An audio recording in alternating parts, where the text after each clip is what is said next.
Hello, my name's Brian O'Haron. I'm here with a new program, Planning for Success. This is our first program, so there may be a bug or two in it, but I'll explain to you what I'm going to try to do, and then we'll talk a bit today, and I'll have a program on every Monday for the next 13 weeks. First thing I'd like to say is that we're not going to have any call-ins on this program because of the nature of the subject matter, but I will have an email address up on the screen at all times, so you can send me an email with any questions, and I will be happy to answer them, providing they're civil. And then I have a P.O. box I set up especially for this program called Planning for Success, P.O. Box 176, Winston, Connecticut, 06098. That'll be available for any postcards or any mail with any questions on them. Be happy again to answer them as long as they're civil. And in both cases, if some of them are really relevant and pertinent, I'll be happy to bring them here and go over them on the show. The format will be taped initially. There will be from time to time, I might have some guests if I think they can provide some information to enlighten everybody. The questions or requests for information can be mailed or posted, as I mentioned.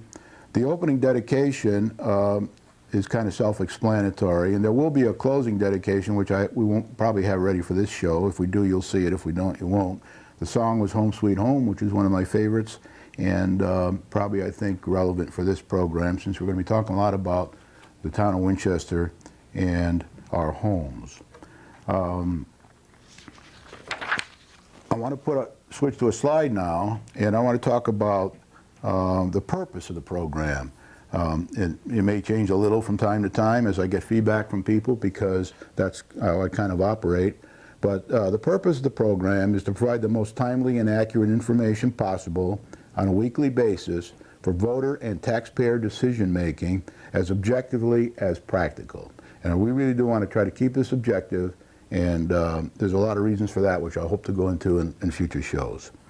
Number two is to offer tips and experiences gained in my experience as an international experienced systems analyst, program manager, mission critical programs. And I have a lot of experience in that area all over the world. Now, one of the reasons I have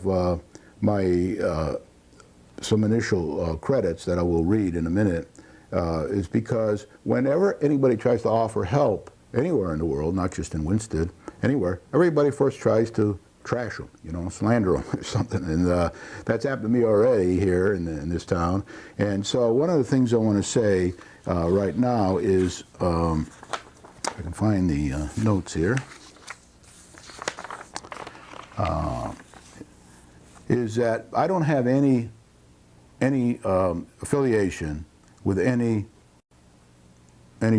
particular development or business or anything like that in this town. I live off my own earnings and savings and investments, and all the money that I spend on this activity will be funded by me. And same with the activities I've done in the past. I spent thousands of dollars printing papers and doing things to try to help the town of Winchester, some of which has fallen on deaf ears, some of which hasn't. And I spent a lot of my personal time over the last 3 or 4 years, 3.5 years or so, trying to, as a systems analyst, get out in among the community and try to learn a lot about what we're doing in this town and how we're doing it, and then see if I can apply some of my knowledge to help in any way. And that's kind of my contribution as a citizen. I also want to point out that I've been kind of a long time history in this town. I've had a place here since '74, which I used to frequently quite a bit. I still have it at the lake, and we're full-time residents there and have been for 5 or 6 years now. Prior to that, it was more part-time because I traveled all over the world and had homes everywhere, 14 cities and 4 countries, some of them twice. So we're in and out of here quite a bit, although we're both born in Torrington and raised in Torrington. Joyce and I, my wife Joyce and I, both have deep roots in Winchester and Winsted because my grandfather, great-grandfather, and I've mentioned this in previous papers, was an underage enlistee in the Civil War, and he died at the age of 93 with a Confederate bullet in his leg, and he's buried here in this town.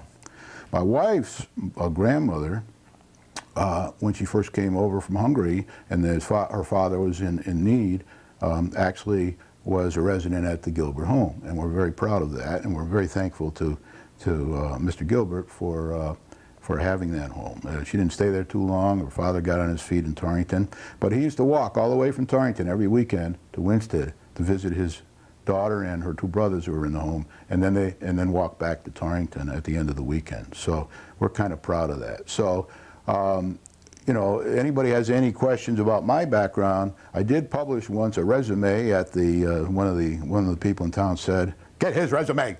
So I published my resume, and I send it out to most of the leaders of the town one way or another. And I have a math degree from the University of Kansas. Then I became a systems analyst in the computer industry, and then I grew all up to be a CEO and an owner of part owner of some companies and a troubleshooter around the world. So I've got quite a bit to offer. Whether or not anybody listens to it, that's not my problem. I'm 70 years old now, and I figure it's time to give a little bit back.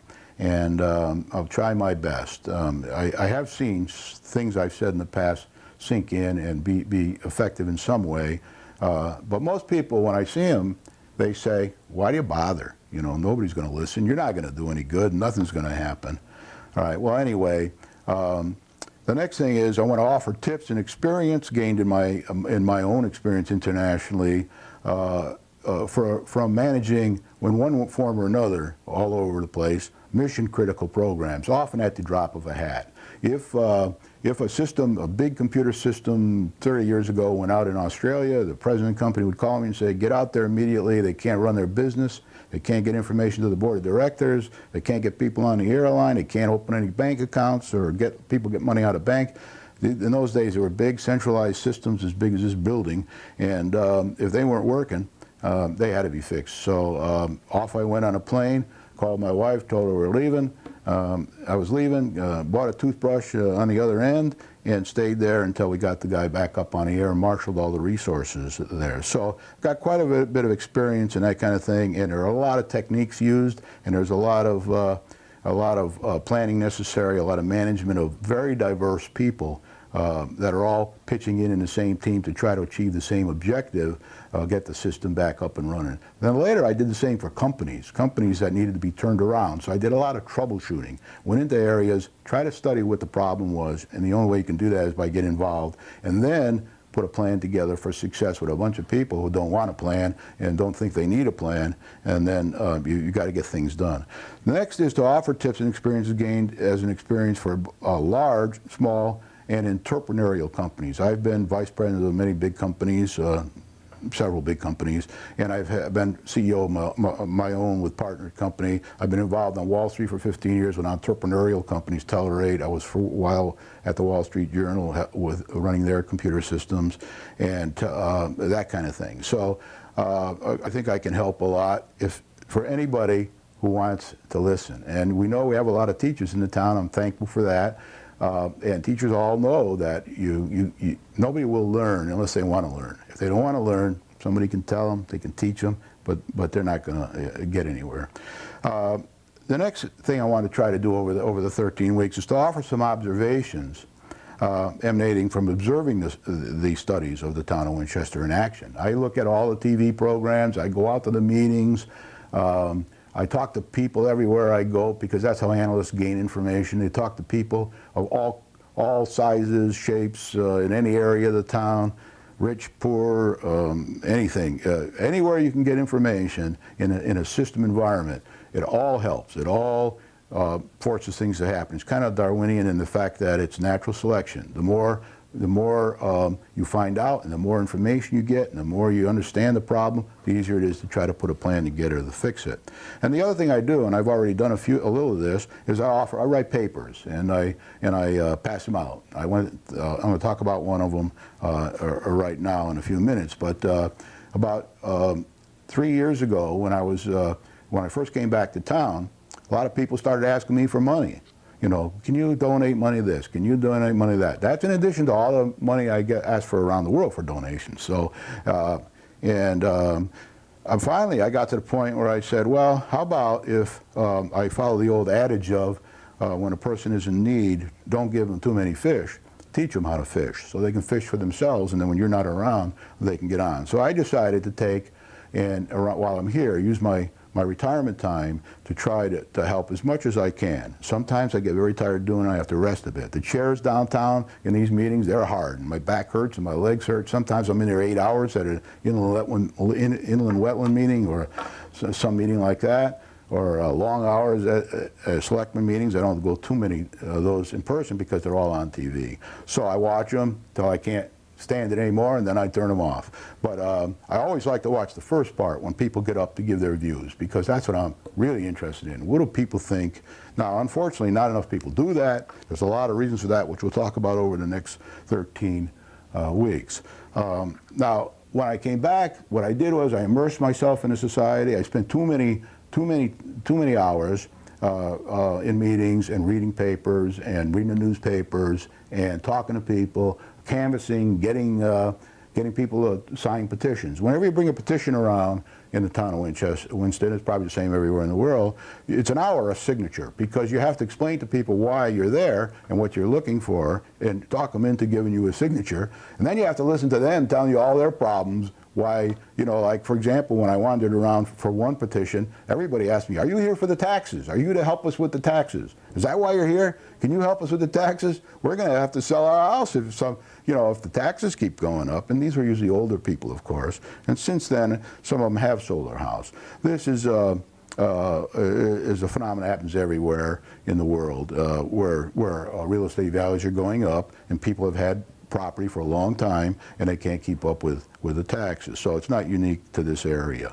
But anyway, while I was doing that, my wife said to me, Brian, you have time for everybody except your own family. Because I never got to stay home very much, just like I never got to stay home very much when I was at work. I was on the road all the time, and we lived in 14 cities in America, some of them twice, and 4 countries. And we were out of the country a long, long time. And we lived in all disciplines. We lived in socialist. We lived in socialistic England for many years, and then Maggie Thatcher came and started to change it a little bit. It still is based in more socialism than capitalism, but it's a mixture, a little more now than it was then. When I first went there, the taxes were like 80% on the high end of the scale. Then I spent a lot of time behind the old Iron Curtain, going all over behind the Iron Curtain, because I was in the computer industry and they were interested in selling us things and buying things. And so I got to experience that communism firsthand for many years. And then I've been everywhere, almost everywhere in the world. There's some places where the American government won't let me go. And there were some places like in Russia where I could only go to certain cities like Moscow because I was limited by the Russians. But anyway, I've got a lot of experience here. I've lived it. I've been under socialized medicine. I've been under all these things. I've lived them, and I can help with some of the answers in a lot of these things. I'm not really big into that, but more about planning for the town and things like that. And then one day my son said, I was telling him over Christmas, I said, gee, we got a lot of problems in this town, and there's a lot of people here that need help. And he said, well, Dad, why don't you try to put a plan together that might help them? Okay, why don't you put it all on paper, and then go talk to the selectmen and talk to the various committees around town. He really wanted me to run for office, but I'm not into running for office because I can't sit still in a meeting for 8 hours and talk about 5 minutes worth of information. You know, I'm used to the Wall Street environment where you come in, you say 3 words and you get a decision. So now, I'm not saying we should do that. We still need that. It's just that I'm not the kind of guy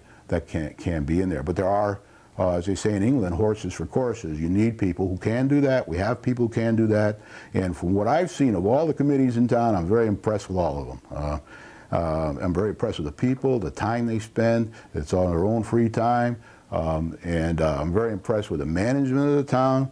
I've never dealt with anybody who's an employee of the town that hasn't been very fair to me and going out of their way to help, and very good. So I'm not here to bash any of that. I'm not here to bash any of the parties. I'm not here to bash anything like that. I want to say that I'm not a member of any political party because I tried one once and I felt it held me back a bit. So being a systems analyst, I want to get along with all the parties and the taxpayers group, and I want to try to help them all work together to form a plan for success for the town. All right, and to keep doing that. And I think that that's very important. I'm going to talk a lot about it in the next 13 weeks. But anyway, so I did that, what my son suggested, and I wrote a whole bunch of papers. I call them the green papers. I put them on green because they mean, they stand for environmental friendliness, and they also stand for money, okay? Because I think that on a normal distribution curve, you know, both are important, and we need a balance between both of these. So what I did is I wrote a paper on this particular case, and this is a year and a half, 2 years ago I started. I wrote the paper over a year ago now, and I went to all the committees, selectmen, you know, I submitted paper in the Inland Wetland Committee. I submitted a paper in the Planning and Zoning. I went to the Friends of Main Street. I went to all the various committees in town, and I explained these papers to them. If you want to see the paper, you can go to the City Hall and get it from the town clerk's office. It's green. She'll give you make you a copy. I don't know whether you have to pay or not, but or you can go make a copy, and then you can take this. I know it's been read a bit because there's some markings in there that you know, where people outline things and that. Okay, so I went in there and I did that, and of course everybody looked at me like I was from the moon when I went in. And then all of a sudden some people began to warm up, and I had 3 groups in town who really were impressed with the paper and wanted to work with me on it. And one was the Republican Party, although I'm not a member of the Republican Party. One was the Independent Party, and I wasn't a member at the time of the Independent Party. I'm not today. I was initially when they started, and I dropped out because I felt it was I could do more by being independent. I mean unaffiliated, because then I could cross all these areas. Now and then, of course, the taxpayers. I talked to Mr. Pozo, the head of the Taxpayers Association at the time. I talked a lot to Dave LaPointe, and I think they have a lot to offer. And they agreed that some form of this essence of a plan, I call it an essence of a plan because it's not a plan, it's just a skeletal essence of a plan, would probably be good for the town. Okay, so after that, I stopped. I attended every meeting of the Planning and Zoning and of Inland Wetland, Bar 1 and Inland Wetland, of the Aurora Estates development there, so I could know exactly what the facts were. I was probably one of the few people who attended all the meetings, including the people on the commission, although most of them were there all the time, and they were very good, and they did a very thorough job, same with Planning and Zoning. And I attended them all, and I put papers into the open session, and then after a while, I saw it going along and moving along, and I said, well, I guess I don't have to go to all the meetings anymore. This was after a year of going to every meeting, and boy, there were a lot of meetings, right, and staying there real late at night, and going, and I heard all the experts. I heard the Yale experts, I heard the other experts that were there, I heard the golf course experts, I heard the can we sell the buildings experts, I heard all that stuff. But I use that only as an example now. That's not what this program is about, just that, okay? It's about more than that. But I wanted to say that I did that, I handed it out. They're all put into the selectmen. I went back to the selectmen 2 or 3 times with spreadsheets of probable money that might come in and expenses and things like that, and I spent a lot of time on it. Then I was so tired and my back hurt so much and my legs hurt so much from the chairs and everything and staying up at night, up already now 5 o'clock. I'm past my bedtime here, but I get up real early in the morning, probably 3 a.m. when it's nice and peaceful and quiet, and I can get a lot done. So I decided to take a little rest for a while, and I took a little rest. And now my back doesn't hurt. I haven't been sitting in the chairs, and my legs don't hurt.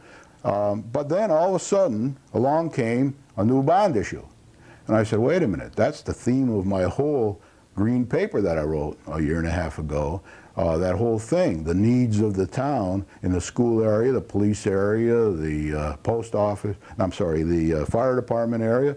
But there are other areas that I have my green paper that are not touched by the new bond. That's, for example, getting money to help all the clean up Main Street buildings, getting money to help Highland Lake where they need help in the future, and there's a whole bunch of money for the public works to help them. There's a little bit, I think, in this issue for that, but not anywhere near what they need in the long run. So what I did was I woke up and I said, hey, I got to go get involved again, because here's a bond issue. They're asking for 41.9 or 8 million, I can't remember the exact number of it, but a lot of money up front to do this plan, and I have some questions about this. So I went down to the at the request of the people on the committee that put the bond issue together. They said anybody can go down and look at it and study it. And so I went down there and I looked at it, and I got mainly the financial information out of it. I have not looked at,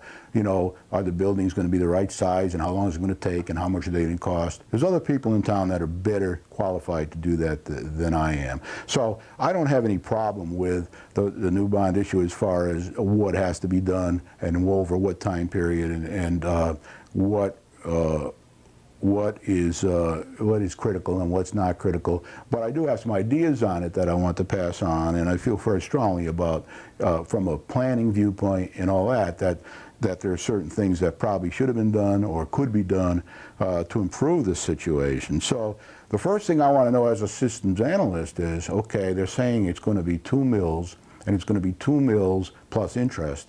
So I better get down and find out exactly how it's going to affect me, one of the highest taxpayers probably in Winsted on the resident side. I'm not saying I'm the highest, but I'm up there. So what I wanted to do was see, how's this going to affect me next year, and how can I plan for that, and how can I make sure that you know, I can afford to pay the taxes, and that I can and that other people can afford to pay the taxes. But even more than that, I have to take this 2 mills and put it in perspective for next year's taxes, right? And say, okay, what else is going to be in there next year? How is this 2 mills going to fit in? Because a lot of people would say, and I've heard them say to me, when a lot of people come and ask me questions because of the last papers I wrote, but they say to me, Brian, they say it's only 2 mills, and 2 mills, you know, what's 2 mills? A small number, 2, and you know, we got to do all this work, and I have no disagreement with that. Sooner or later, all this work has to be done, and maybe it should have been done 40 years ago or 30 years ago. But to me, that's water under the bridge. I mean, we've got to figure out how to get from here to there now. So I went down, I got the debt information out of the plan, and I looked at it, and then I also tried to put together a little chart, and I'm going to show you that chart now. I'll put it up here on the stand so you can see it. My own view, and this is Brian's view, having done some homework here, and all my information came from town documents that are in the public domain, and everybody can get a copy of them. The first thing I would like to say to you is that, and can you show the, there you go. First thing I want to say to you is that the bond issue is now being studied. It's being studied by our outside experts, the town's experts that look at these things, Mr. Dix and Mr. Gillette and their companies and whoever else, Uncle Tobley and all, I don't know, but that's all being looked at. And all we have now is the preliminary information, or at least available to me, is the preliminary information from the bond package. Sooner or later, in a matter of weeks or months or whenever it happens, we're going to get the real solid bond information that they have to use to take the referendum. When we get that information, then we'll have better information, and we'll be able to look at it maybe from a different light. So for now, I use the figures that are in the public domain, and I put together what I thought it would cost the average taxpayer, well, let's put it this way, what the taxpayer is going to commit to if they commit to the bond issue. And I will go through that with you now.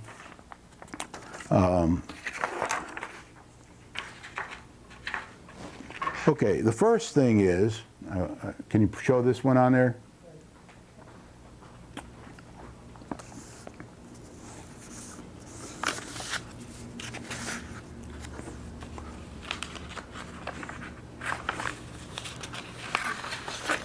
Okay, this is a breakdown of that 18% I put up. I mean, I think I'm going to get hit with much more than 18% in total, but you know, and maybe some others will too. But on average, it'll probably be about 18%, or give or take 3%. That's the accuracy of this. This is just a forecast. It's not a plan. It's the best information I could get. So how is that composed, the 18%? Well, 3% of it, 1 mil, 1 mil is roughly equal to 3%.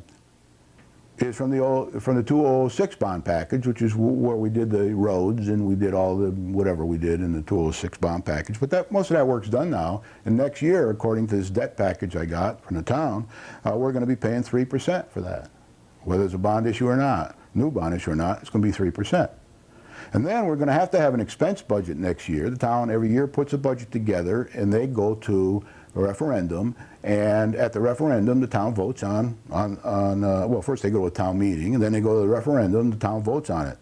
And I put, for planning purposes here, and to get a rough idea, I put 1 mil in for that, because all the people in town have been getting raises, and we have needs, expense, they call them expense needs, it's not capital needs, but expense needs. So that'll probably be about 1 mil too. It could be less than 1 mil, it could be more than 1 mil. We won't know until the bond or the budget next year passes the referendum. But I'm putting, for planning purposes, for me and my family, 3%.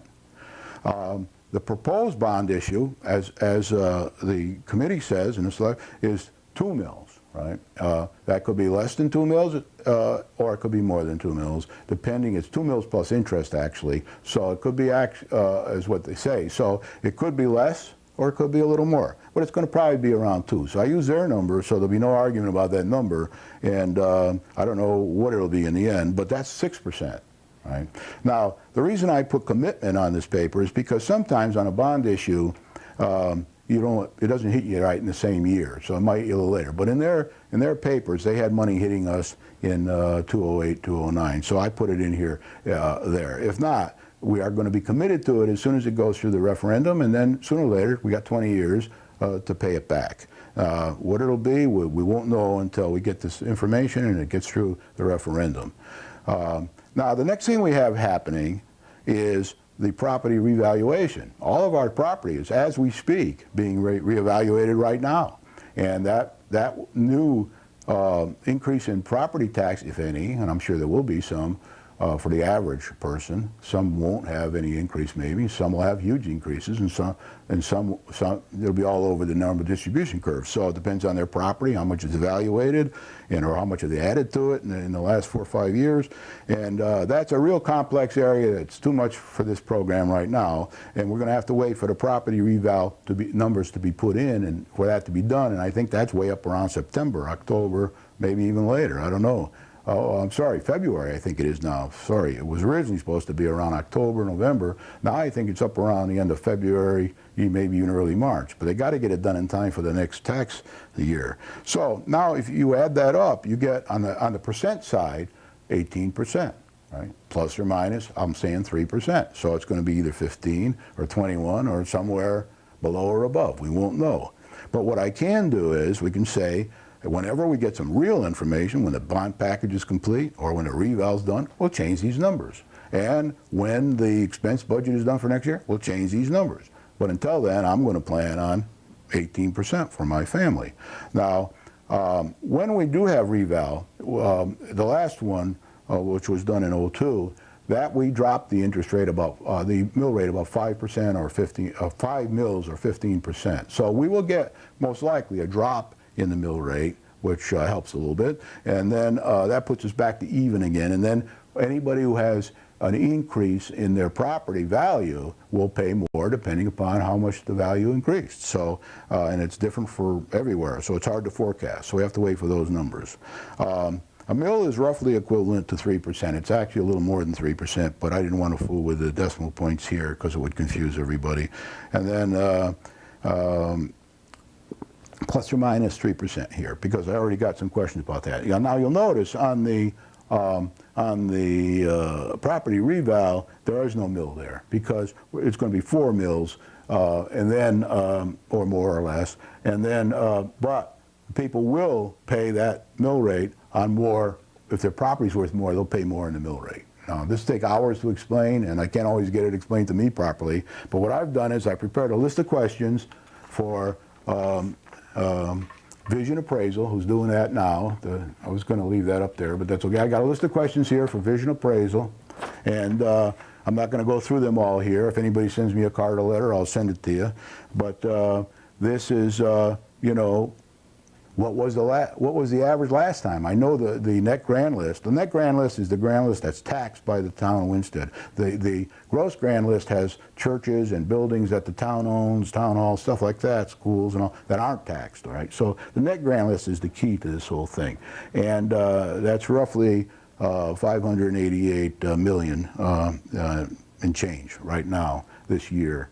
And that's why a mill is worth about $588,000. Because you divide the net grand list by 1,000, that's how you get a mill. And then our mill rate right now is 34.26. Okay, so I sent these questions in. I'm having a little trouble getting to vision appraisal because they're so busy doing the appraisals, but I'll get there, and as soon as I get some information from them, maybe I can make a little better estimate here, and maybe I can't, all right? But in my things, I assumed we were going to get the same kind of drop we got last time in the mill rate, and maybe the same kind of increase. The net list rose 24% last time as the mill rate dropped. The 5 mills I told you about are 15.37%, something like, you know, in that neck of the woods. Okay, so that's what I'm doing with that.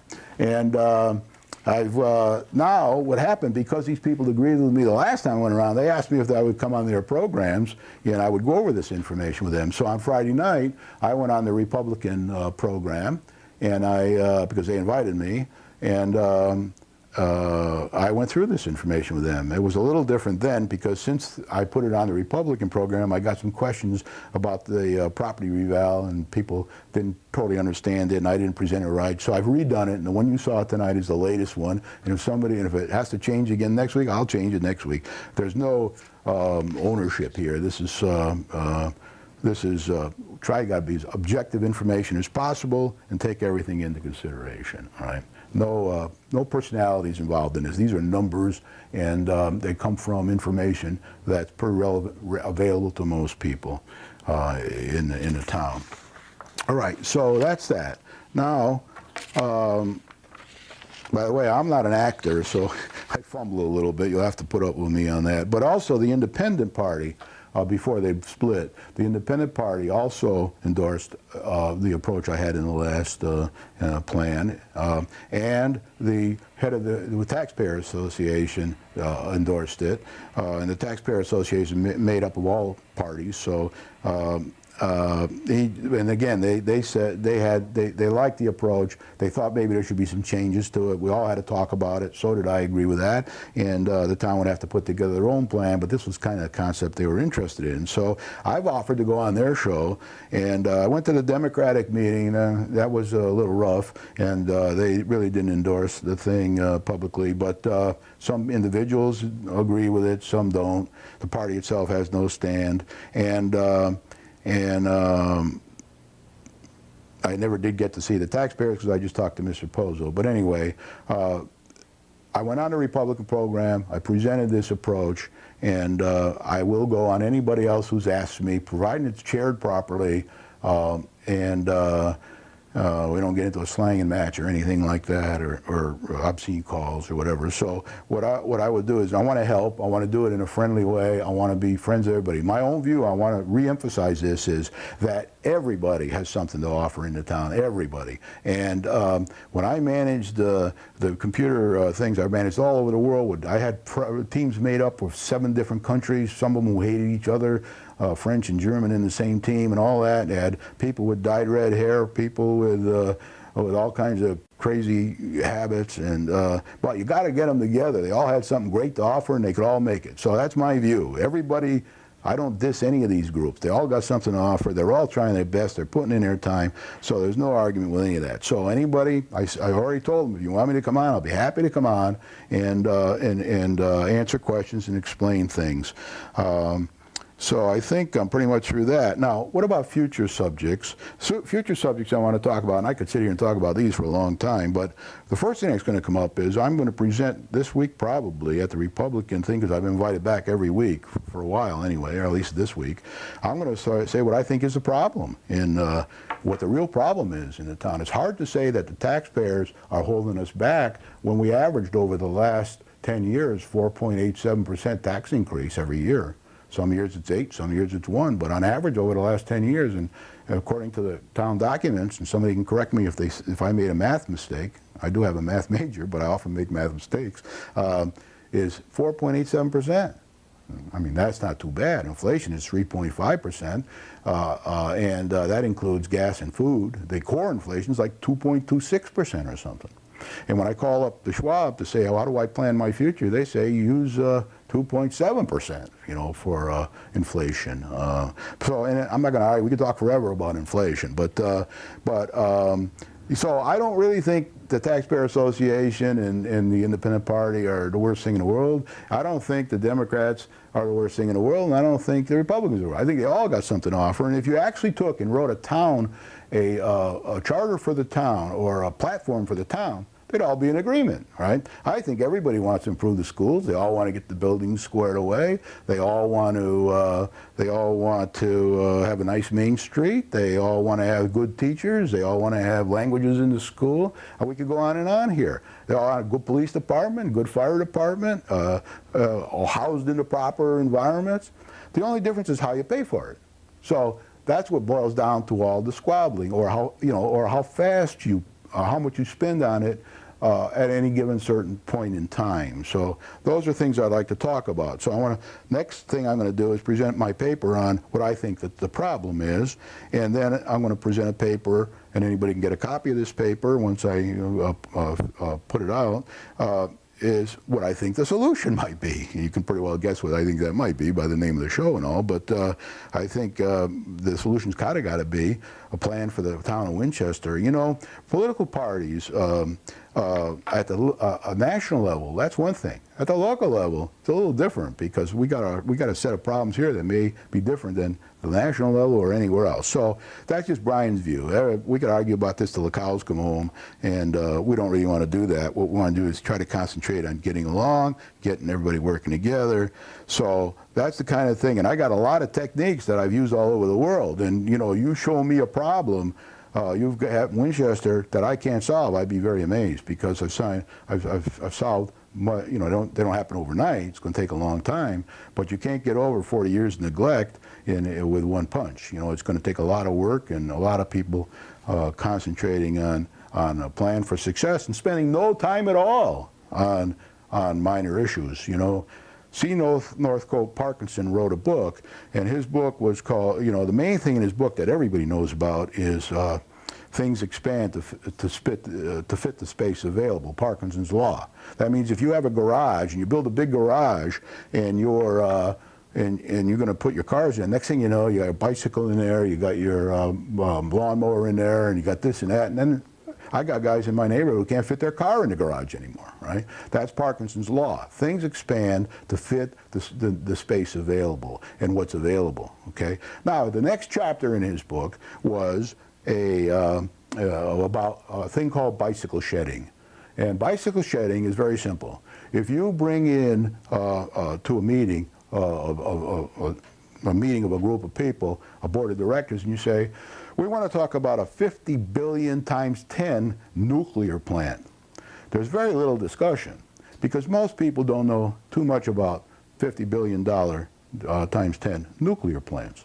But the next item on the agenda, that gets solved in 5 or 6 minutes. You know, it's not really, they don't talk for 8 hours about that. Then the next item on the agenda, according to Parkinson, is the bicycle shed out in the back In England they call them bicycle sheds, and Parkinson was an Englishman. And a bicycle shed out in back needs a new roof. Well, that discussion goes on for 8 hours. Why? Because one person says, we don't need a roof at all in the bicycle shed. Why don't we get rid of the bicycle shed? Another person says, well, let's keep the bicycle shed and put a tar roof on it, shingle roof. Another guy says, well, how about if we put a wooden roof on it? And somebody else says, well, maybe we don't need a roof at all. You know, I don't know. And it goes on because people know something about bicycle sheds. They got one in their backyard and they can talk about it. And you don't have to take my word for that. Just take a look at any of the meetings on TV of all these, or go to some of them in person, and you'll find a lot of time is spent on what I call bicycle shed issues. So we can talk more about that in the future. But there's a lot of things like that we can probably help on, because every hour you spend on bicycle shed issues, you're not spending on the real objective. And I also like to say, let's identify the real problem. I mean, why spend a lot of time talking about things that aren't the real problem? Let's find out, let's agree to what the real problem is, or real problems, and then let's put plans together to solve those. But let's do it as a team. So everything I'm going to do is try to base it on plans for teamwork and different techniques like that. And I don't have time to talk all about them now, but okay, how much time have we got left? We've got about 15 minutes. Oh, we still got 15 minutes. All right. I'm trying to think if I can give other examples from around town here. Well, part of the reason I did get involved in this was because in the beginning when I came to town, I got a lot of examples in my head here because I got a good memory for this stuff. They wanted to, I live up around the lake, and they got a good bunch of people up there. They're trying to help the town and the lake, and some of them came to me and said, gee, you know, we're trying to get catch basins put in around the lake.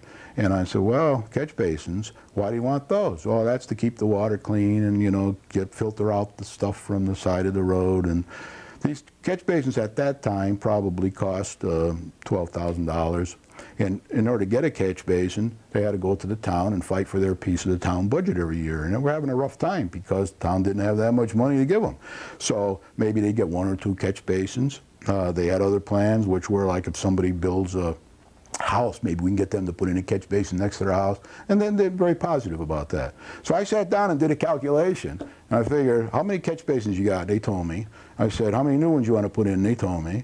And then I said, how much do they cost a piece? And they told me. So I did the numbers, and they turned out to be like 40 years to get all these catch basins in, right? Meanwhile, the lake needs them sooner than that. So when I told everybody what I thought, and I didn't tell many people, a few, they said, you're crazy, you know, can't take that long, you know. And they said a few other things too, which I won't repeat on here. But that's when I really got interested in saying, well, maybe I'll go. They're not going to get the money from the town very quickly because they don't have it. So I better go around and see if I can help, see how they can raise some money to get these catch basins in.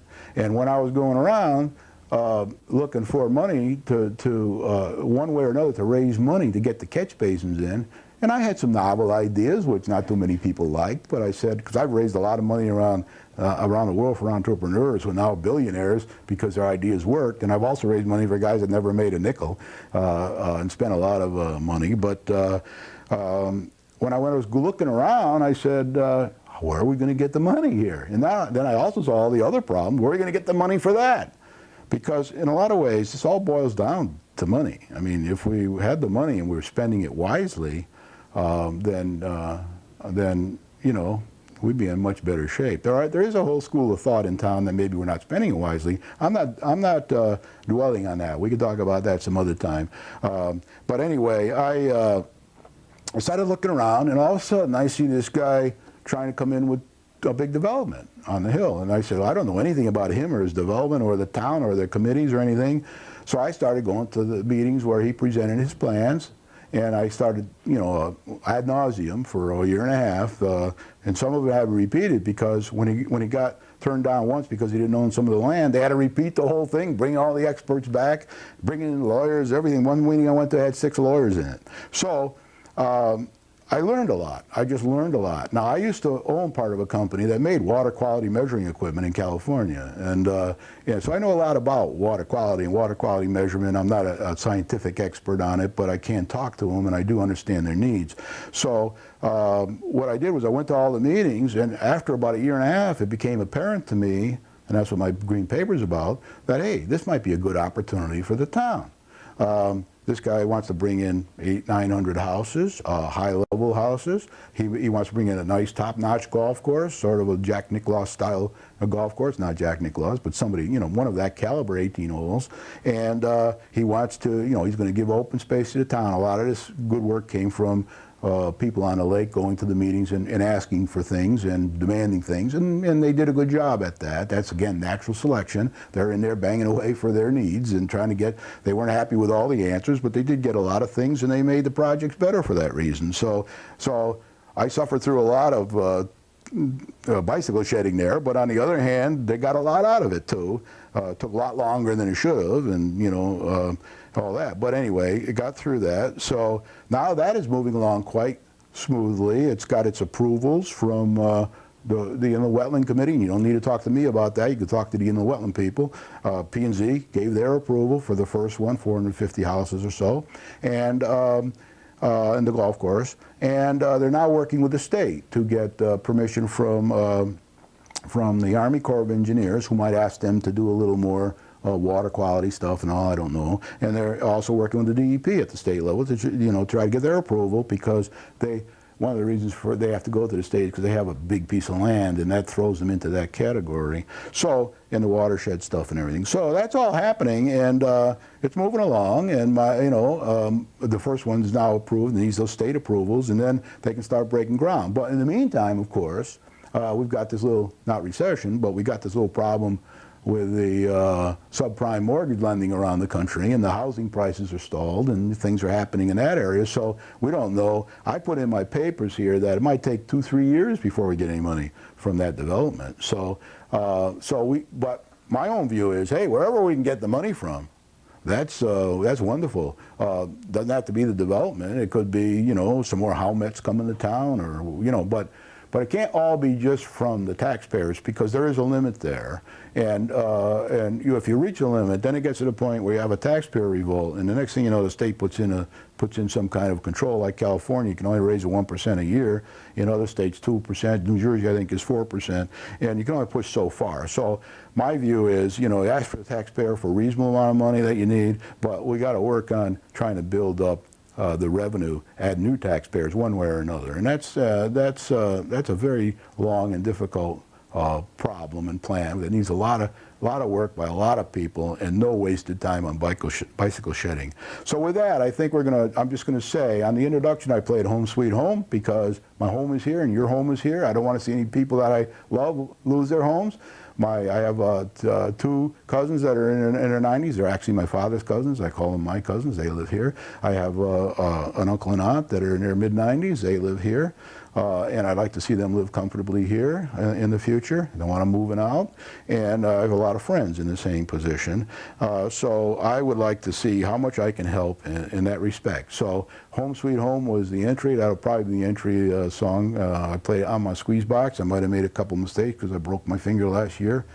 I can't even play with the banjo anymore, so I stick with the squeeze box. And the song at the end, if we can get it in this week, will be John Brown's Body.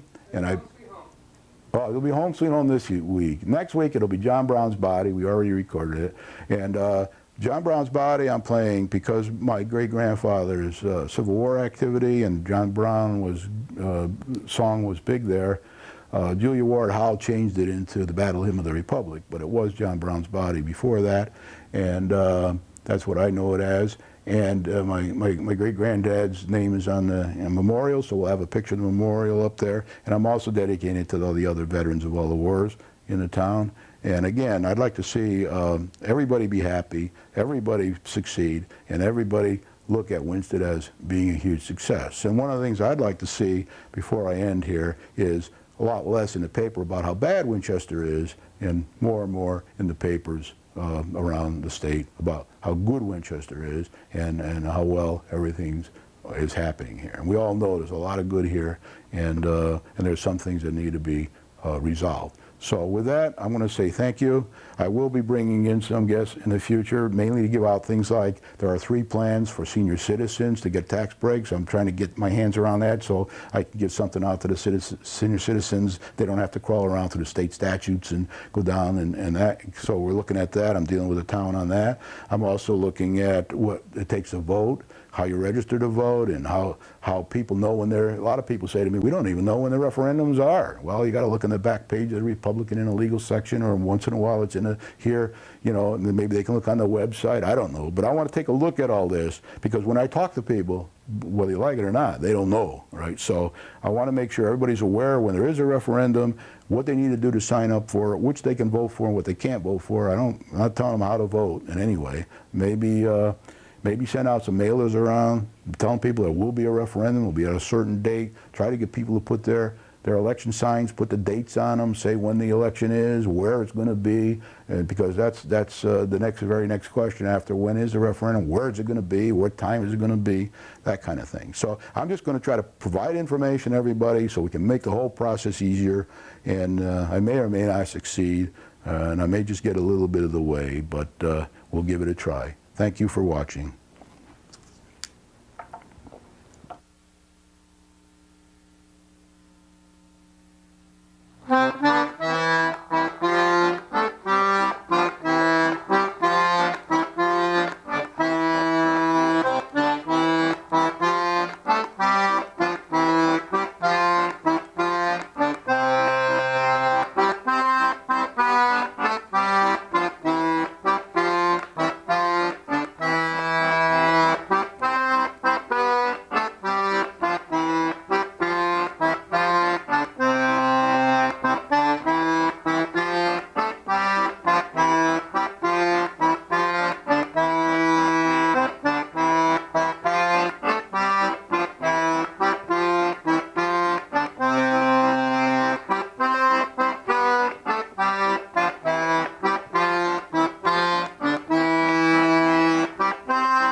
Hello, everybody.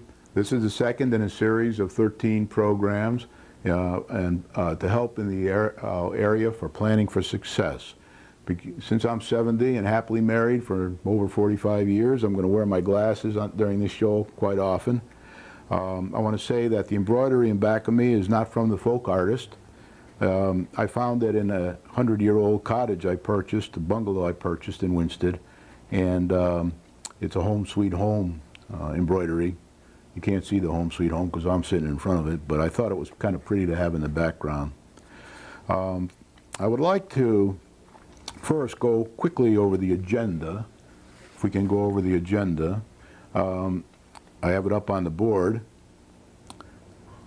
and the first thing it's going to be quite a jam-packed program tonight. I hope I can make it within the hour. But number one, I'm going to a few comments. Then we're going to have the status of the proposed 42.9 million bond package from my point of view. 20% number, which I've raised from 18% since last year, and I will explain that to you. Up-to-date big picture, which justifies the 20%. With the impact on the town of Winchester budget. Some revaluation considerations. I'm probably one of the few people in town now, besides Henry Centrella, who understands how revaluation works numerically, so I'm going to go over it. Can't guarantee it's perfect, but if there are any errors in it, we'll fix them as I get to understand it even better. The town of Winchester problem is the big issue for tonight, and then planning for success. I'm going to give you a bit about some of the programs in the future and what their content will be.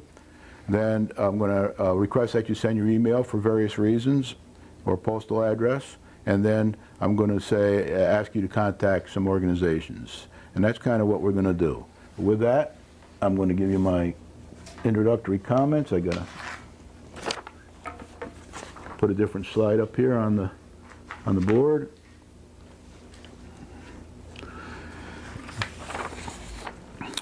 This is a very important program because for next year's budget, 2008 and 2009, we're going to have quite a bit of things to consider. And I want to make sure that as many people as possible, residents, taxpayers, understand what the possible implications are. And they have to do it now because there'll be a referendum pretty quickly that will affect the next year's budget. And they should really have a pretty good picture of what's going to happen there before we get up into the middle of next year. We need to know within the next month or two, and we'll have a pretty good picture once all the bond information is made public and we approach the referendum. Now, I want to thank all of you for your positive feedback this week about this program and my appearances on the Republican programs on Friday nights at 9 p.m. where we do discuss the same issues. The most frequently asked questions are, when I see people on the street, why are you on a Republican show when you are not a Republican? My answer is, because they invited me. They think a lot like I do in some respects, not all. We don't agree on all issues, but on this particular issue that I'm going to be discussing for the next 13 weeks, we're kind of in sync.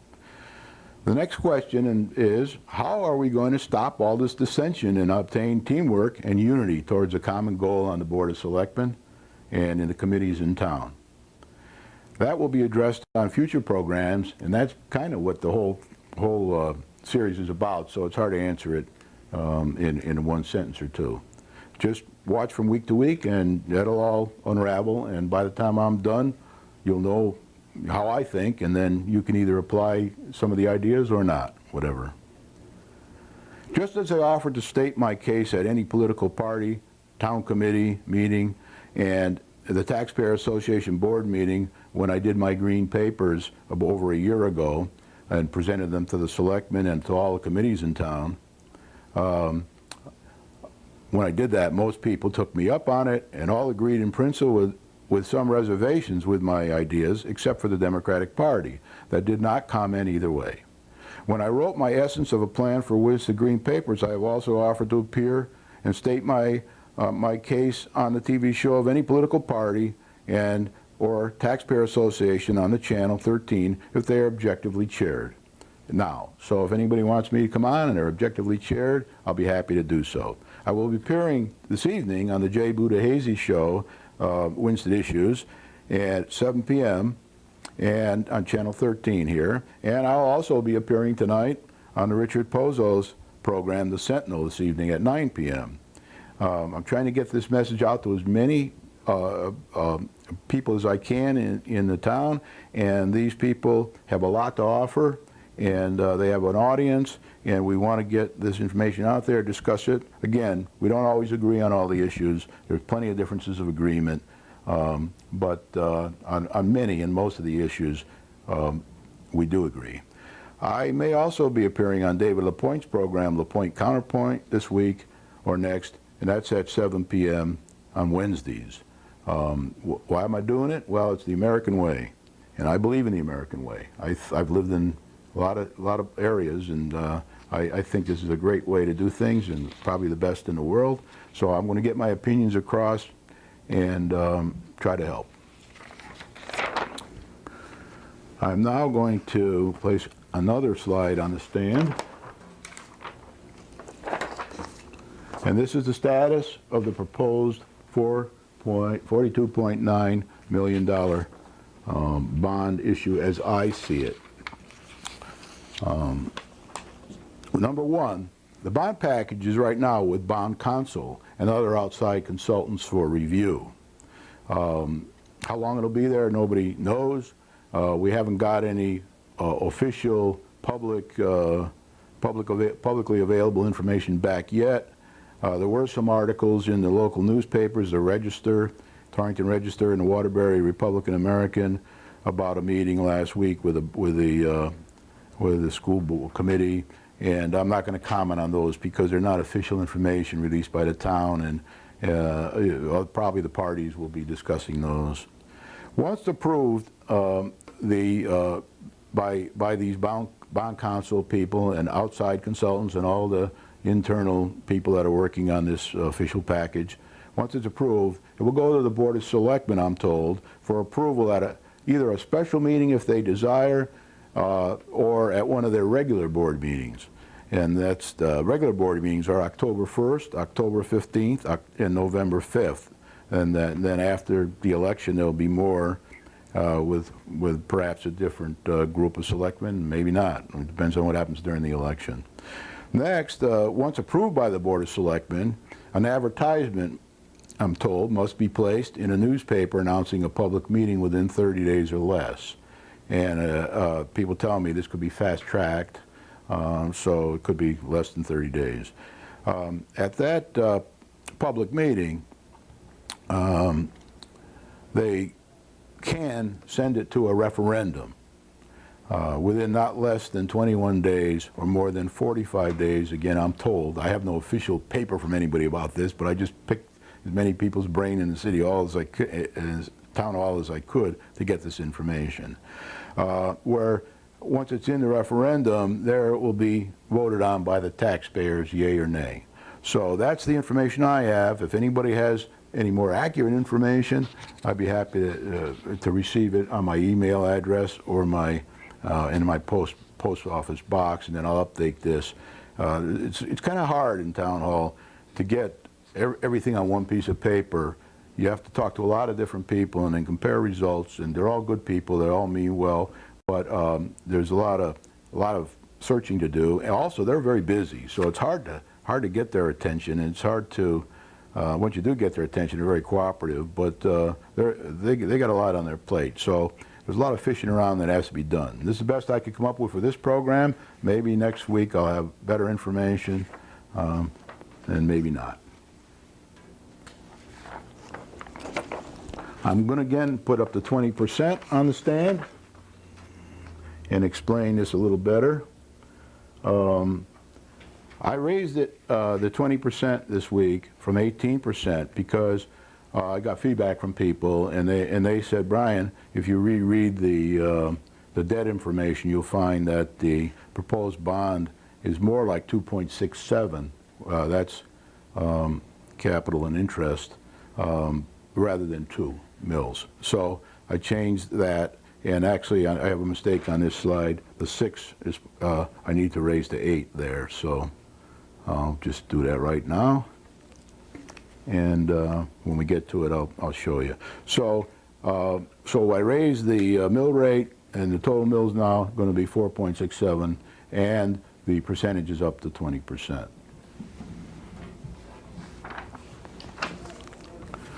So I'm going to present now the big picture. I call it the big picture because it really gives you a pretty good idea. If you can get that, it gives you a pretty good idea of what might happen at the next budget in 2008, 2009. Not for certain, but it's a pretty good picture. So you'll see we're still in the same position we were last week, except we upped the proposed bond to 2.67, and as a result, we had up the percentage there to 8, and approximately 8, and then the percentage on the bond up to 20%. I also eliminated the plus or minus 3% because we're now getting to the point where, you know, we know things a little better. Now, I do want to say a couple things about the 6% that we're using for the property reval. Property revaluation is very difficult to figure because in order to figure the property revaluation properly, you need 4 different pieces of information. You need the new bond data, and that won't be available until they finish with the commission. Now let's say it's a few more months or a month or whatever, then we'll know what the bond data is, so we'll have that. You need the revaluation property values, and right now Vision Appraisal is out around town with the staff from the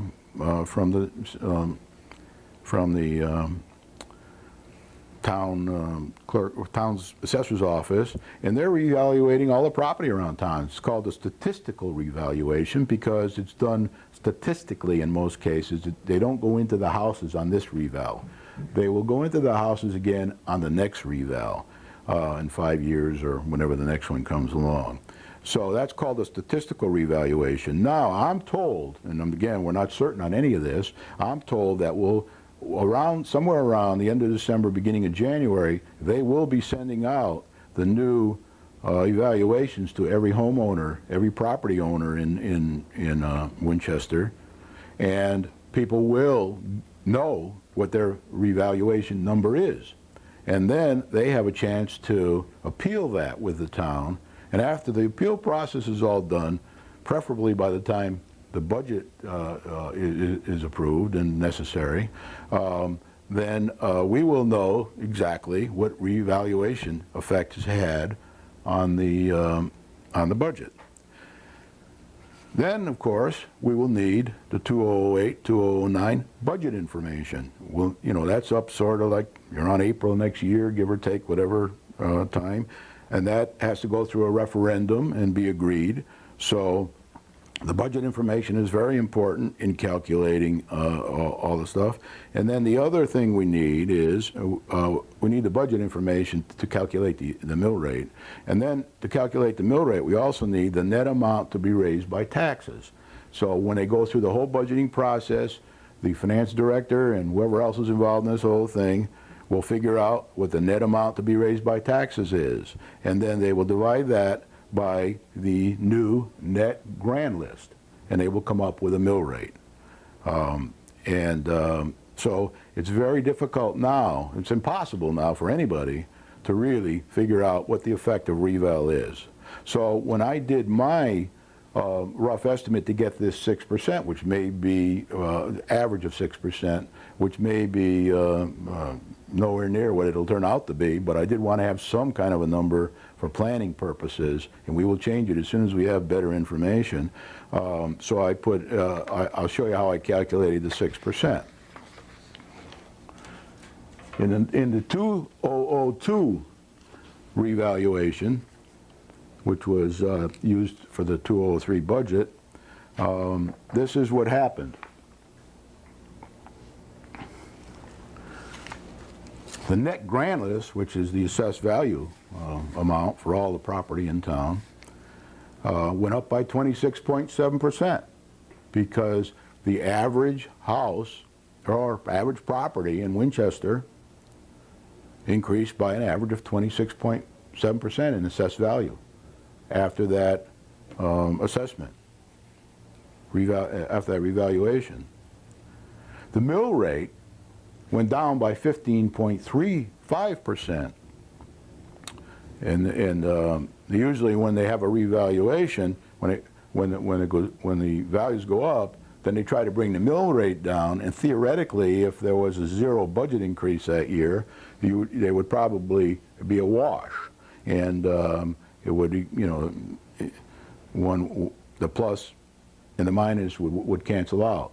But in this particular year, 2002, there was a difference of 11.03%, as you can see on this slide.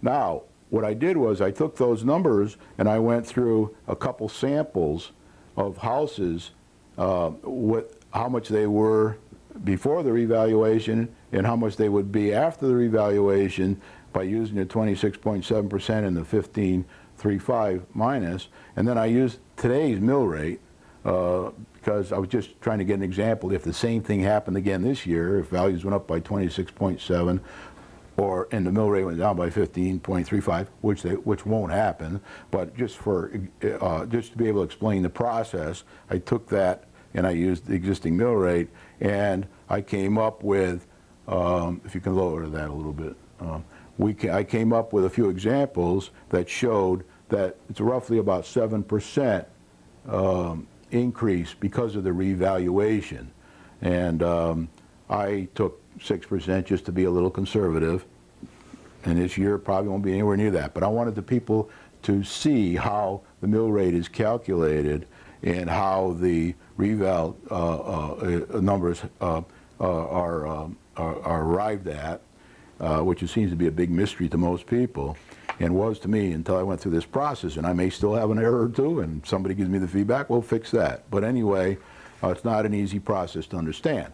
The next thing I want to point out is that in order to be able to do, when you're done with the revaluation, you have this kind of a situation. Now I'm going to take again the 202 as an example. It probably won't happen this way this time. It might be a different average this time. But last time the average property in town went up by 26.38%, the average one. And we got a little trouble getting these slides in sync because there's only one person working them. But anyway, so I'll repeat that. The average went up by 26.38%, and that was in 2002. Probably won't be the same this year. It'll be some other number in here. And then what happens is the average mill rate, the average net grand list, which is the assessed value, went up by 26.38%. That comes right from town documents. Now, the average is the average, but a lot of people are above the average. For example, some people's house might go up by 50 or 60% because when it's revalued, people's houses in the area sold for more money, and they're in a very nice area, etc. So up would go theirs, and other people might go down. They might either stay the same or go down some percentage here. So when they do all these things, in the end, any individual might not be 26%. Any individual might be somewhere, between these two extremes. So we actually need the data, and again, that won't be available probably till January or so. So we won't really be able to give you exact figures there until that sort of time frame. All right, now, having said that, I have produced a paper. I did it, I don't know how this yellow is going to work out here today. Well, the yellow's not going to show up, so I won't show you the yellow. Pardon me? Oh, I can? Okay. I did a document, which I'm going to make available to anybody who sends me their email or their postal address and asks for one. I made a document that is yellow. My last one was green. This one's yellow, and it's yellow on purpose because yellow means caution. And if you want to understand and see how some examples of how this new bond issue might affect the grand list, the taxes next year, then I'll send you this document, and it's an example. There are some examples in it, and I take through the calculation of how reval works, and tries to give people a chance to get a good feel for what their potential tax might be next year, although it won't be accurate. As we give you more information, then we'll update this document and we'll get it out to people. There will be a point in time when we know. Unfortunately, that point in time won't be until after the referendum on the bond issue, and that's why we have to kind of wing it here a little. Now, personally, if I were managing the situation, and I'm not, but if I were managing the situation and we were going into such a tricky year as next year where we have revaluation taking place, we have a 42.9 million bond issue that we're trying to get approved, we have 3% from the last mill rate that's going to hit us next year, which is the 1 mil is going to hit us at 3%, and we got the normal budget, all the town employees' salary increases and other things like that. We got a big year next year. It's very complex, and it's going to be a tough year to get through. And if it were up to me, I would say hold off this bond issue until the information is known about, well, we'll have to hold it off till it's known about the bond issue because you can't go to referendum without that information. But then we probably should wait up till around January when we know the results of the reval, because we will know them in that sort of time frame. Okay. Now, we still won't know the budget information until the middle of the year next year, or when we do the budget, because it has to go through that referendum. But if I use 3% here as a rough idea, and at least we'll be in that ballpark. I mean, it probably won't come in at a 15% budget increase or a -10 budget increase. It'll probably come in somewhere in the neck of the woods of 3%. So at least we're minimizing the risk here. So that's kind of what I would do. But I'm not in charge, but I'm just giving out this information for food for thought for people, because I think it's kind of critical from a taxpayer's viewpoint when we talk about these kind of numbers. Okay, having said that, if you want a copy of this yellow paper, I still have a little tweaking to do with it in the next day or two, but then it'll be done, and I've been working on it for months trying to get the information from everybody to understand how the town works. And when you do the numbers yourself, you learn fast, because people tell you when they're wrong, and they'll give you good feedback. So now, I also want to say that part of my process as a CEO and a systems analyst and a project manager and everything else is to get information out to people and to get feedback on it. You know, like right now we're having trouble getting feedback on what's going on with the bond package information with the council and Mr. Dix and all these people that are looking at it. We don't have any information. We haven't had any since the package went to them.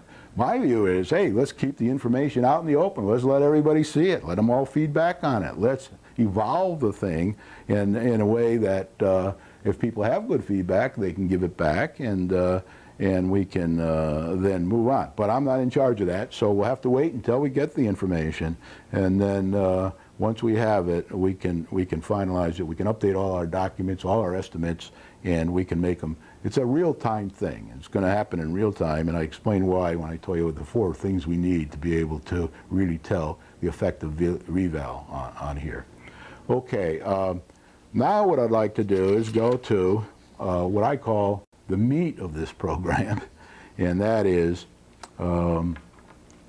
my view of what the town of Winchester problem is. And again, this is Brian's view, and I'm trying to show people from the town documents the pickle we're in, right? And it's not a pickle that anybody in the town management got us into. They're all good people, as I think I said on the last show. I'm very happy to work with all of them. They're very knowledgeable, they're very cooperative, they're very busy too, so you have to be a little careful when you interrupt them, and you can get to be a nuisance after pretty quickly, really. But I've never had a problem throughout the town, and I deal a lot with the town for permits and all kinds of stuff, and it's very good. But we are in a pickle here, and of no particular individual's making. I don't blame anybody for the for the situation we find ourselves in, but I'm going to go through it now with you and tell you what I think it is, and then everybody can feed back to me. I have presented this already on the Republican show, and I've already got some excellent feedback on it. So that's the good thing about getting out and talking to people, and letting them know what you're trying to do. So if I can get him to focus on this, it's got some numbers on it, then I'll read through it and with you, and we'll see what your views are, hopefully, sooner or later. Somehow I messed up my papers a little as usual here, but okay.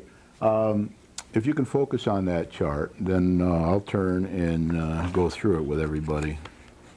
This is a good time to pay particular attention and take some notes and write me a note. By the way, I purposely chose not to have call in here because I watched all the other programs, and I don't really want somebody calling in to tell me my pants are falling down or to tell me rocks fall up and debate with me. I'm just trying to get information out to people, and I'm happy, again, to get an email or a letter back, because then I can look at it, think about it a bit, and then come up with some, not waste anybody's time. We can come up with some nice answers on it. Okay, so first of all, taken from the town documents, and all again subject to feedback if somebody thinks I'm wrong, we have a net grand list in the present budget of $588,079,673. That's what our net grand list is now. That's what the total amount of taxable property is in this town this year. The average growth over 10 years, according to the town documents, has been about 3.47% per year. Now, inflation is about 3.5%, give or take a little, and that includes fuel and it includes food.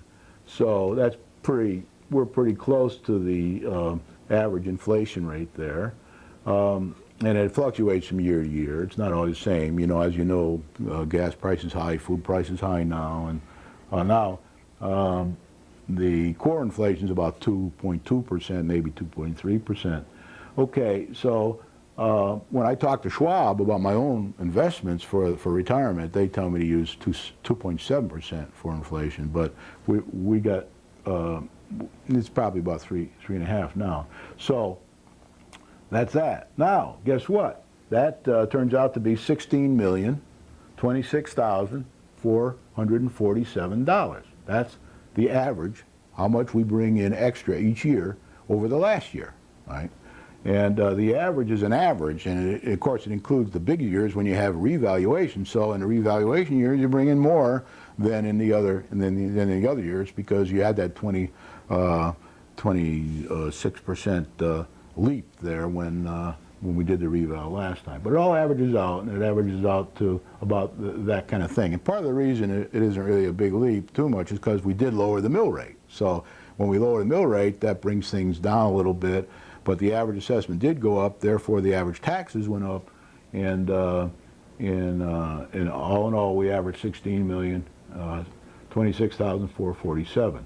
Now, using the current mill rate as an example, this growth yields additional taxes each year of about $549,066. $549,066 is just less than mill. A mill right now is $588,080. So we're pretty close there. We're less than a mill, but we're in that neighborhood. Now, the average town of Winchester budget increases over 9 years, and that's the chart I got from the town. It wasn't 10 years, it was 9 years, so I'm just going to assume for now that 10 over 10 would be about the same. Is 1,026,000. So here we got this much coming in from our grand list and that grand list, and we've got that much average increase in the budget every year. So now what happens is the selectmen and the town people at the referendum and the financial people, they have to kind of shoehorn things then to try to get everything to fit into what they think people can afford and how much tax they can pay. The average tax over the last 10 years, the average tax increase has been 1.63 mils, assuming mill is about 3%, and it's 4.87% tax increase. So over the last 10 years, we've got a 4.87 average tax increase every year. So when I see that, I say, gee, I wonder why people are always saying blaming everything on the Taxpayers Association, because the Taxpayers Association probably may have kept it from being 8 or 10% a year, which maybe people can't afford. But 4.87 is higher than inflation, which is about 350. I'm not saying it's enough for us. I'm not saying it's enough, but I mean, maybe we have to be 6% a year. Maybe we have to be 7% a year. But as soon as you start moving up that way, then you run into the brick wall of the taxpayers in town at the referendum. All right. So that's the fact. The fact is, it is 4.87%. I think that's probably a surprise to most people who think perhaps it's been lower because we're hurting as a town, and we have a lot of things that should have been done over the last 20, 30 years, we're told, that haven't been done. Well, this is one of the reasons for it. Now, I did a little calculation here to show how the money, if you take the million and then you subtract the 549 from it, from taxes, you have a remainder of 476,934. And that comes from other sources such as state aid, local revenues, that kind of thing. So that's how it balances. And again, there's a little shoehorning going in there. But one of the problems is, when I consider a problem, is that we receive a lot of money from the state every year. Now, we're thankful for that. I wouldn't, we're not going to gift horse in the mouth. But right now, we get about 8.8 million from the state for the schools and things, and then we get another 1.2 million for capital type returns on things that the state reimburses us for, or that they pay for, like road things and bond issues and stuff like that. So we're almost $10 million here, depending on the state. And I'm kind of concerned about that as a businessman, because that may or may not always be the case. Now, when I was doing my green papers, I went around to and I talked to the temporary financial director in the school system, and I asked him if he could project for me what the state inputs were going to be over the next 10 years or so, or 5 years even. And he said, boy, that's difficult. He says it's very complex. And somebody actually sent me a letter. One of the selectmen sent me a letter about over a year ago, saying, if we become rich for one reason or another, or we get a big development in town and we get a lot of income coming in, will we lose our status as that it may affect our school money coming from the state for the schools, And I asked everybody. I asked the state. I asked everybody here. I asked the school. Nobody could really tell me. But the main thing they did say was they didn't think that would affect it too much. And there's a lot of reasons for that, which I can't go into now. It's very complex. And but it's got to do with the average income in the town and types of jobs and all kinds of things that go into some formula down in Hartford. And then they pop up with what they think you deserve and what you get. This year, I guess we got a little more than usual. Some years we might get less than usual. I don't know exactly how all that works out. So now I'd like to point out that all the data I used here you can get yourself. You can go through the numbers. You can call me and say, Brian, you made a mistake. I know once in the first grade when they asked me to add 101, I got 3, but then I got a math degree from Kansas and got straight A's. So I did a little better, but I still do make mistakes. So I put a little disclaimer on here. Any mistakes in math are mine and will be corrected when pointed out. So with that, I'm going to now talk about what I think a conclusion is here. And if you can focus on this. I like to use slides because people can read them if they can't understand my Connecticut accent. So for the town of Winchester problem that I just put up on the board, the basic problem is the town of Winchester is spending what it is earning from the net grand list increases on average each year, despite an average 4.87% increase in taxes over the last 10 years. So we're kind of balancing there on all the needs we have in town, and we're getting 4.8% on average in taxes, and we are spending all that money on our needs in town. So it's kind of a balancing act, and every year they have to kind of shoehorn that. That's why you have repeat referendums and things, because, I mean, one year here they had like 7 referendums because they were trying to get down to a balance here between the taxpayers and the needs of the town. All right, so as a result, we can't save. We don't have a savings account.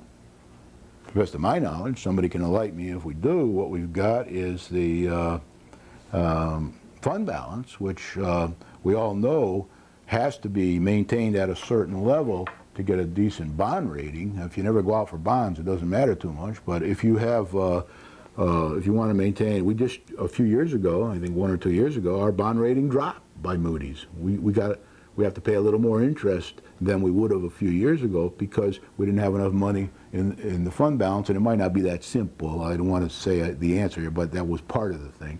So recently, though, I think the fund balance has gone up.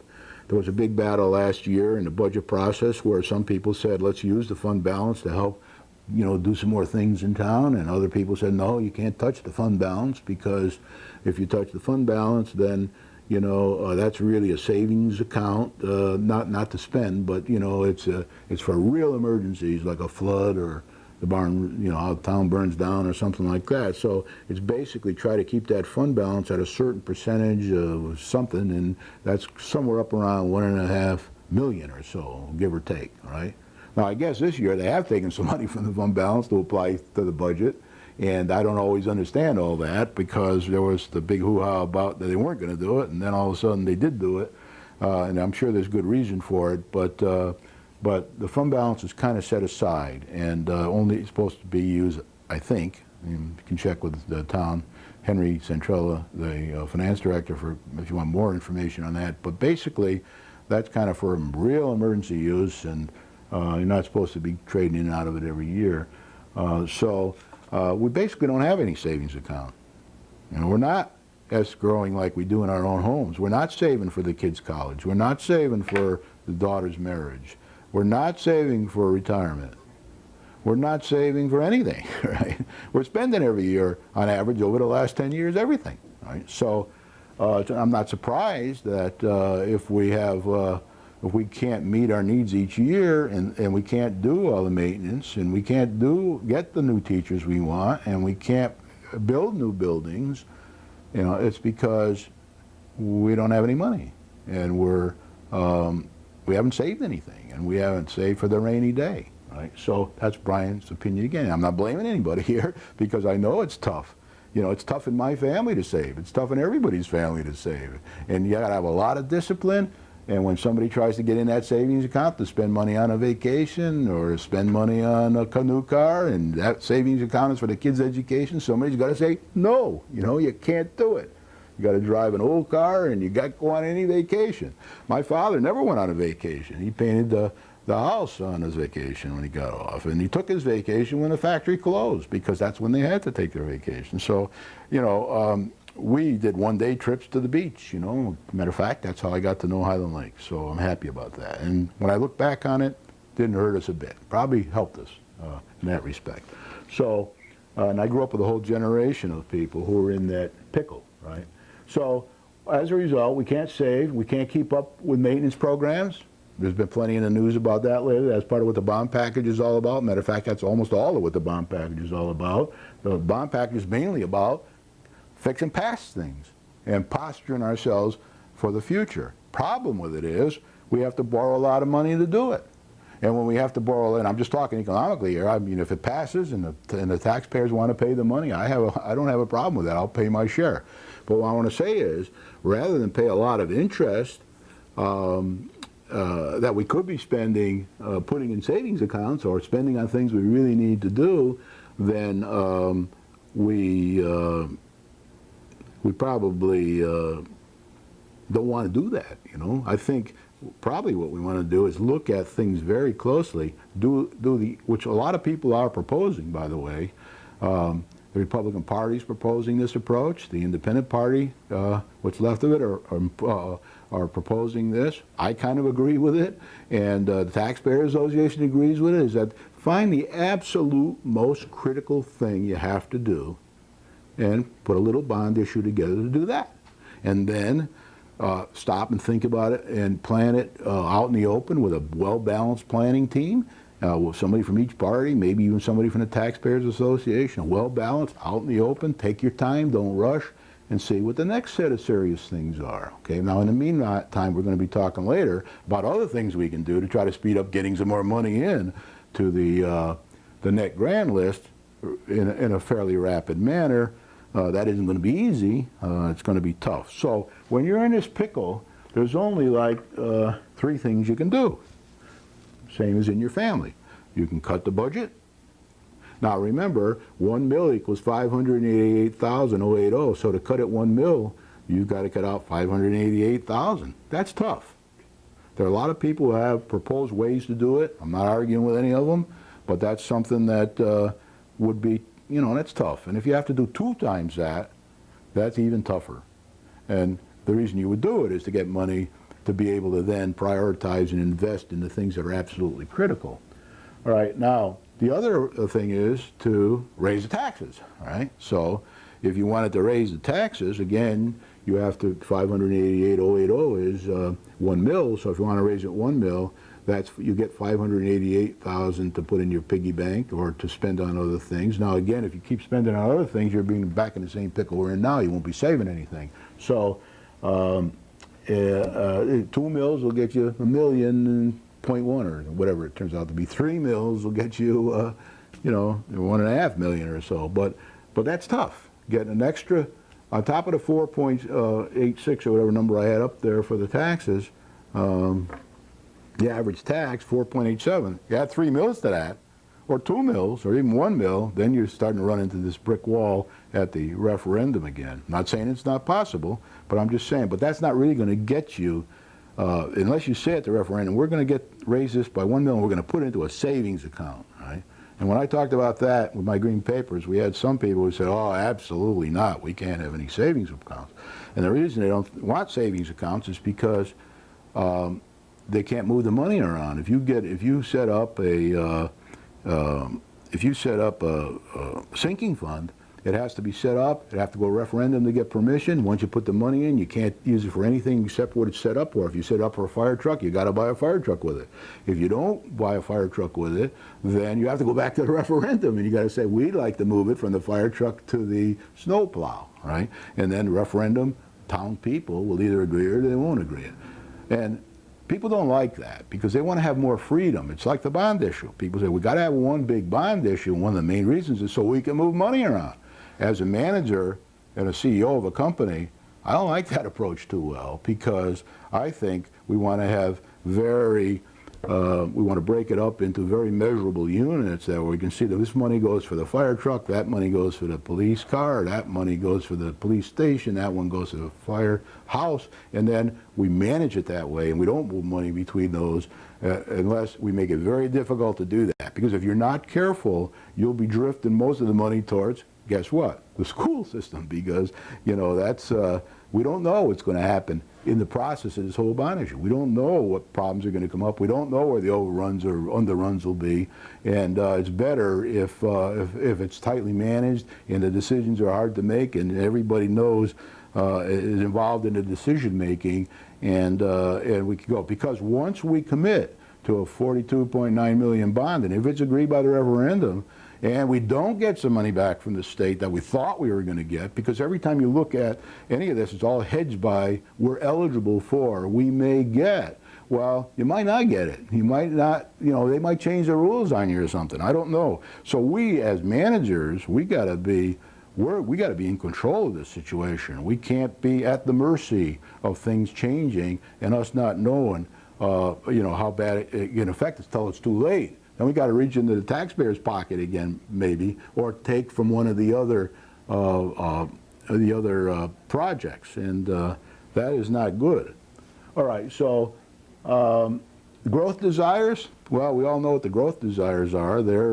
We do want to have more teachers. We do want to have new things. There's plenty of areas where the growth desires are, and I agree with that. But you know, for me and my family, when I want to grow, I either got to go get a new job and get more money in, or I've got to take from something else and shift it over to the growth area. And usually that's some other expense I've got, and I have to balance all that. And I don't know too many families who aren't in that position. I don't know too many towns that aren't in that position. I don't know too many countries that aren't in that position. Okay, so we talked about that a bit. Now quality. Of course we want quality.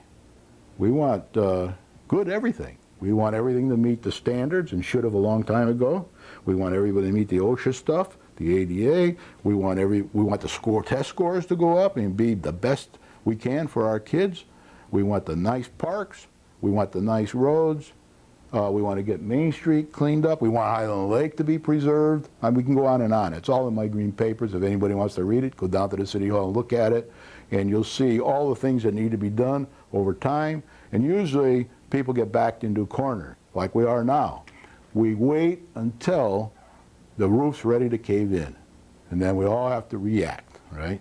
And that's when we lose our head. That's when we don't plan properly, and that's when we start to get ourselves in deeper water, because by incurring a lot of debt, then that's going to be even tougher to save when you have more debt. The money you're going to save goes to pay the interest and things like that. So yes, there are some good points about it. The things will get done a little faster, but in maybe not. But that's the intent, is to get them done a little faster. And to a certain extent, we kind of have to slow down a bit, and we have to say, let's really have a hard look at this, and then let's see if we can raise some money in parallel with spending it, so that we can lessen the burden on everybody. And let's really get everybody to understand exactly what is critical right now and what's critical for next year, and then try to do that in a way that we can balance this whole thing. Because as you saw in the beginning of the program, we got some big numbers coming up next year. Some of them might not hit us next year, but the commitment is there. Once that bond issue is agreed to, for example, when the reval's done, that's done, that's committed to. People who own the property don't have any choice, unless there was a mistake they put too many bathrooms in a house, or they made a mistake where there was 2 lots instead of 1, and so then that'll go through a process where the town will correct that. But in the end, that's there. Nobody has any choice. They either pay the tax or they sell the house. It's that simple, right? Most, you know, so, I don't know who's going to do what there, but, you know, that's going to be thing. The bond issue from 2006, that's there. That's going to be there. That's not going away. That's going to hit us next year. We voted for it 2-3 years ago. They did a lot of good work, wonderful job, but now we're going to have to pay for it. Okay? Unfortunately, it hits in the same year as the reval, right? And we're going to have the budget next year. No getting around that. We're already giving raises to people. I've seen the select meeting. I don't have a problem with that. People deserve the raises. Don't have a problem. But we have to pay for that. And every year, 3% inflation, we're going to have raises. We got contracts with unions and all. We got to live up to. Our integrity's involved there. So we have to plan for that. But the only area where we might be able to trade off a little is in this bond area. That's why I'm concentrating on it so much. I'm not saying we'll end up doing it if the town voters vote for it and everybody turns out for it and they want to do it. But even without the bond issue, we're in for about 12% next year, give or take, because of the 3% for the old bond issue, the reval, and on average we're talking now, and the town budget. I mean, that's going to be there, all right? So one way or another, we have to face that issue, and we have to plan for that issue as a town, and we have to plan for that issue as individuals. Now, the other thing I'm kind of concerned about is this heavily reliance on the state of Connecticut. Because what happens if in a few years the Connecticut says, okay, we'll give you less $2 million this year. Okay, there we go. We scramble. We got the bond commitment. We got the old bond commitment. We got the town to run, and here we are with less money from the state. Now, around budget time, if you want to see tears, this is the place to come to, because there's a lot of tears, you know, and people are saying, please, please give us more money. Please give us more money. I beg of you, I beseech you to give us more money. Well, you can't get too much, you can't get blood from a stone. Okay, I've only got 4 minutes to go, so I'm gonna give you I told you what I thought the problem. Next time I'm going to try to present some solutions to the problem. I hinted at some today. The next thing I want to say is here what's kind of going to happen in the next shows. I'm going to talk about, we identified the problem. Next time I want to talk about proposed required solutions. Then I'm going to talk about providing organizations for success, provide environment for success, expediting the solution, necessary disciplines that are needed, and necessary management techniques. And there'll be more to next time. I'll put some more on. But people are asking me about this. They want to know about all these things. How are we going to do it? What are we going to do? How are we going to get out of this pickle? So I'm going to give my view and take it for what it's worth, and maybe it will help. Now, I'd also like to ask you to send copies of your email and postal address, and then I can send you in return copies of papers, updates on when the referendums are going to be, dates, copies of party platforms if you want them, answers to questions, copies of tapes and other relevant information from here. And the other thing I'd like to say, and then I'll be done for today, is if you belong to a political organization or the taxpayers organization, tell them what you think about all this, right? And ask them questions and try to get clarity and try to get opposite viewpoints. Don't just listen to one viewpoint. And then if you don't belong to any of them, tell them your views anyway. You know, go to them, write them letters, call them, knock on their door, go to their meetings, call into their programs, and try to be as practical as you can. So with that, I want to thank you for coming. I'm pretty blunt. I'm a straightforward guy because just like anything, we got to deal with facts and truth here, and we've got to express our opinions, and we got to talk it over. We can't slander people. We can't blame it on everybody. We just got to get together like ladies and gentlemen and responsible citizens, and we got to manage our way through this, and we got to get to the point where we're not in this pickle anymore. Thank you very much for watching. Good night.